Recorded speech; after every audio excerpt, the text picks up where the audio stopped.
Hi, I'm Triona and I'm a Roofbreaker and I'm also autistic.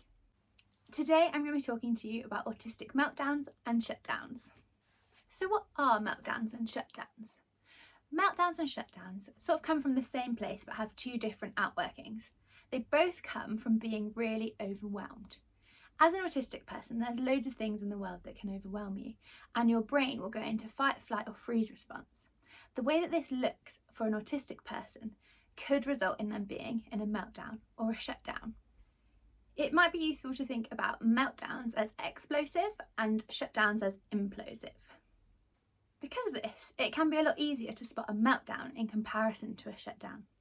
In a meltdown, you might see tears, you might see behaviour that seems harmful towards the individual themselves or towards others, you might hear shouting, screaming. It's quite a big response to a situation. In a shutdown, an individual is much more likely to seem withdrawn or quiet or zoned out. As ever, the specifics of a meltdown and a shutdown will vary individual to individual. With both meltdowns and shutdowns, they're likely the result of lots of different things building up over a period of time, rather than one singular event or experience. The period of time could be a day, it could be a few hours, but it could even be over a week or month, a particularly stressful period of time. It's important to remember with both meltdowns and shutdowns that they're not a behavioural choice of the autistic person. They're a response to a huge amount of overwhelm. Perhaps it's anxiety, perhaps it's demand placed on the individual, or perhaps it's sensory input. Though the causes can be similar, the response to a meltdown will be different to a response to a shutdown. It can be sometimes frightening to witness a meltdown, particularly if the individual is causing harm to themselves or others, and you might struggle to know what to do to best help in this situation. And again, this is where it's really important to remind ourselves that the individual having the meltdown is also feeling massively overwhelmed and probably quite out of control and scared themselves. So how can we respond to a meltdown? How do we best support, care for and love the individuals in our churches, in our groups, in our midweek meetings who could potentially experience a meltdown? It's really important that you have a good relationship with the individual.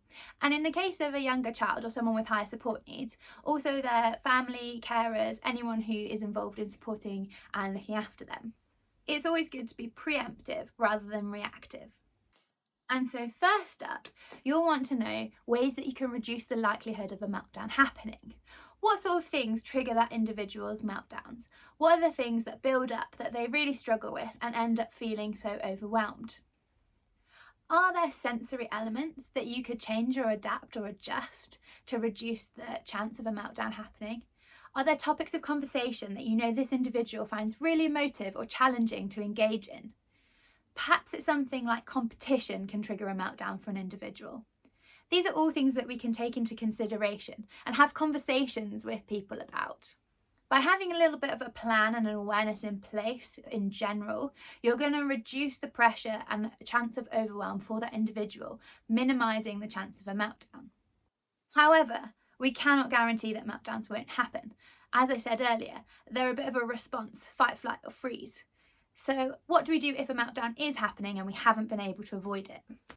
This will vary person to person, but some good starting points for conversation with an individual are: would you like quiet and space if you're experiencing a meltdown? Or do you prefer someone being with you and perhaps reassuring you? Would you like someone talking to you? Or do you prefer no words during a meltdown? What's easier for you to process in that moment? Do you like touch or deep pressure, perhaps a weighted blanket? Or would that be too overstimulating for you? If we remove sensory stimulus like lights and make the space dark, is that helpful for you? If it's possible in the space that you have and the setting that you're in, you might want to think about a plan for if someone is experiencing a meltdown to remove the rest of the group so that they can have space and privacy and dignity while they regulate themselves. You might find that there's a particular person that's really helpful that could be around to help support this regulation. Or you could have a variety of sensory toys or sensory fidgets or stimulus that can help someone to regulate themselves when they're feeling this overwhelmed.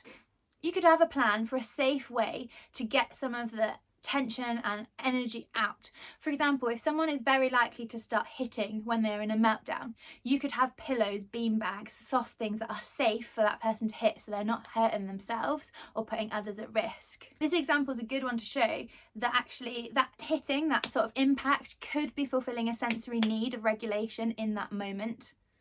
And once the meltdown's over and the individual is regulated, it's really important that you remind them and show them that they are valued, loved and cared for, that you know that that wasn't a behavioural choice, but a real sign of overwhelm and distress. And how about with a shutdown? As I said, a shutdown might be harder to spot, but it could mean that somebody's finding it difficult to talk. It could mean that they have become really withdrawn and seem perhaps anxious or zoned out.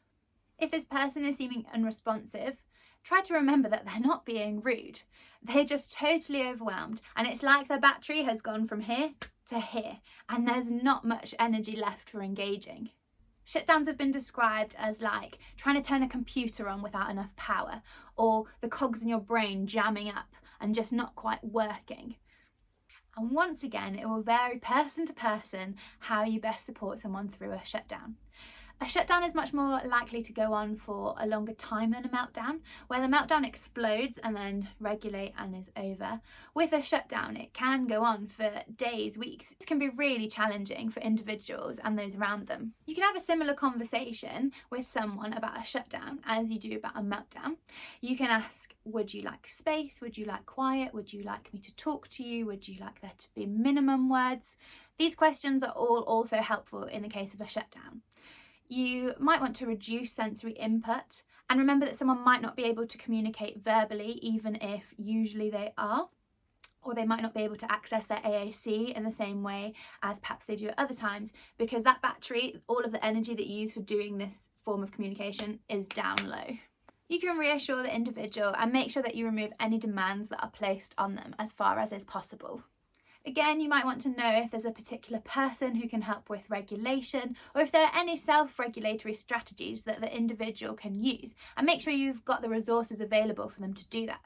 That could be fidgets, sensory toys, reading, colouring, anything that helps the person to recharge. And again, just making sure that that person knows that they are loved and valued and accepted as they are, and that you know they weren't being rude or they weren't ignoring you, that you just care for them and you understand that a shutdown is from a place of overwhelm, can go miles. It can feel a little bit embarrassing if, for example, you're not really able to communicate in the way that you usually do, and someone sees that more vulnerable side of you when you're so overwhelmed. And so just knowing that people care for you and understand the reasons behind your behaviour can really help. And whether it's a meltdown or a shutdown, you can pray. This might be in your head because you don't want to be adding words into the situation, adding extra sensory input of hearing your voice. But it could be that you've discussed it ahead of time and this person finds that hearing you pray for them is quite regulatory, quite soothing and comforting. Whether it's in your head or out loud, it makes sense to pray because this is a person in distress and this is a person feeling a lot of anxiety and overwhelm. And so we should be bringing them before the Lord. I hope they are some helpful starting points for discussions with the autistic people in your churches. For more resources and information, visit www.throughtheroof.org.